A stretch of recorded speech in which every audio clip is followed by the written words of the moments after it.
Assalamualaikum warahmatullahi wabarakatuh. Oke, ketemu lagi ya bersama Mas Han ya, yang membahas dunia perkopian dan percapaian sedikit-sedikit. Jadi ya, tema hari ini kita akan membahas penyakit kuning ya, penyakit kuning atau istilah lain itu bule atau bulai. Nah, jadi bule itu dapat menyerang berbagai macam tanaman ya, baik tanaman muda maupun tanaman tahunan gitu kan, seperti tanaman kopi. Dan di depan saya ini ya, saya letakkan 2 tangkai bunga lah. Nah, ini sebagai pembanding atau percontohan, karena saya tidak sempat ibaratnya berkebun ya 2 hari ini atau beberapa hari ini lagi sibuk. Dan kita masuk di pembahasan aja lah, jangan lama-lama. Jadi begini ya teman-teman, jadi sekali lagi ini pembanding ya gitu.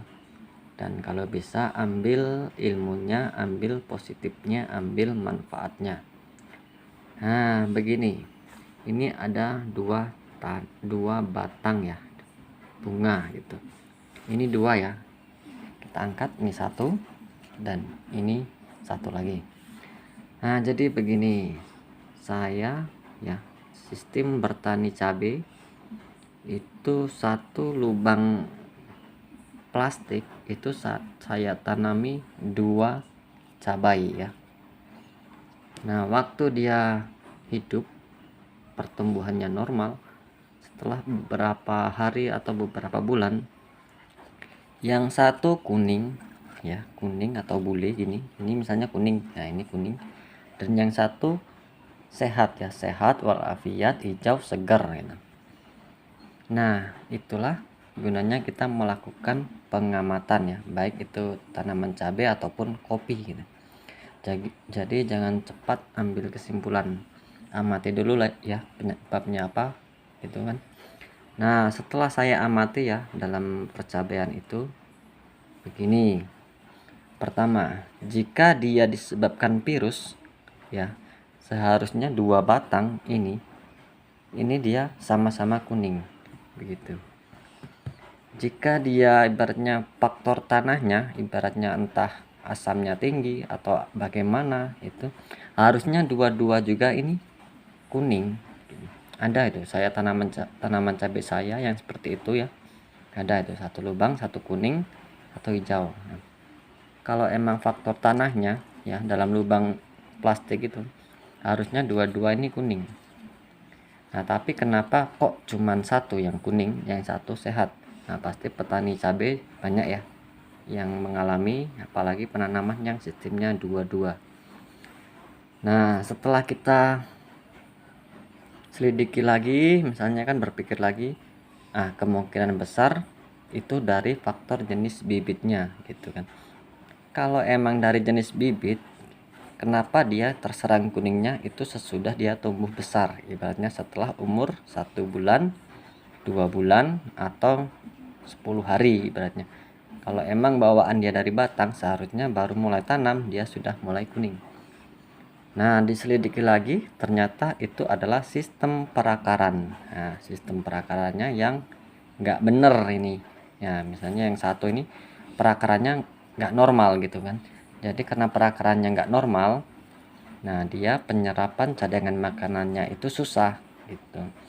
Jadi penyerapannya itu susah. Nah itulah yang menghambat pembentukan fotosintesis pada pendaunan. Nah jika tahu artinya fotosintesis itu adalah zat hijau daun gitu, makanya dia jadinya kuning karena penyerapan nutrisinya itu terhambat ya, yang melalui akar.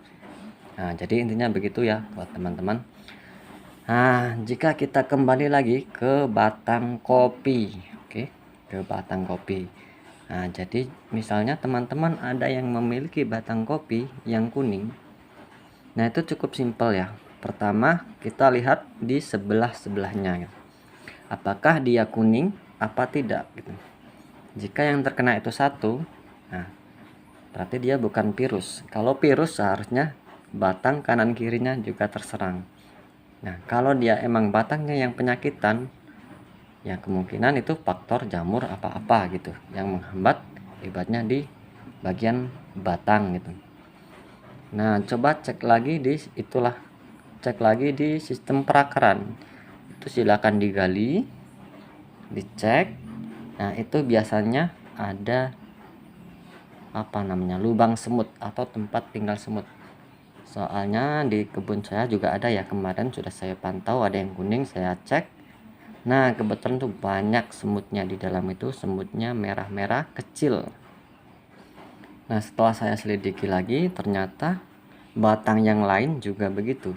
Nah, jadi kemungkinan besar sistem perakarannya itu hancur karena ulah si semut gitu. Jadi ibaratnya jika teman-teman ada yang mempunyai batang kopi yang kuning, ya silakan ya dicek lagi ke kebunnya masing-masing. Yang paling pokok utama dicek sistem perakaran. Kalau emang bisa ya digali keliling kan dicek. Nah, kalau emang dia nggak ada semutnya, kemungkinan perakarannya nggak normal. Nah, biasanya akar serabutnya itu kurang, jadi makanya penyerapan nutrisinya itu terhambat. Itu jadi buat teman-teman yang bingung ya, ibaratnya kok tanaman kopi saya tiba-tiba kuning, kok mulai guyur kuning gitu, yang awalnya itu hijau segar gitu. Nah, coba cek lagi di bawahnya ya, apakah ada ibaratnya lubang-lubang semut ya. Kalau ada lubang semut ya yang paling utama bunuh semutnya, cuman prosesnya juga lama apabila sistem perakarannya sudah hancur gitu kan, sudah rusak.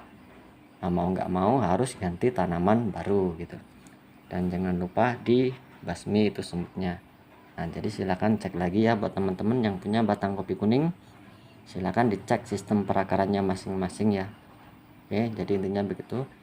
Terima kasih, selamat malam ya, semoga bermanfaat bagi pemula ya. Assalamualaikum warahmatullahi wabarakatuh.